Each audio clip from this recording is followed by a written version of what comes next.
मला भांडी घासायचा ट्रॉमा आहे. बिग बॉस मराठीच्या वेळेला हे वाक्य प्रचंड फेमस झालं होतं, ते आपल्या लाडक्या अंकितामुळे. पण आत्ता मला या वाक्याची तीव्रता कळते.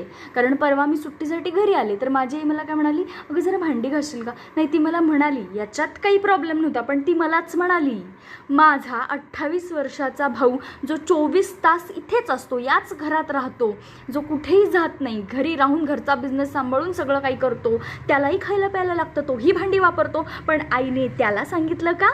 नाही. मी जी 4 दिवसांसाठी सुट्टीसाठी इकडे घरी आली आहे, तर मलाच सांगितलं फक्त की भांडी घासशील का? तर मी फक्त मुलगी आहे म्हणून.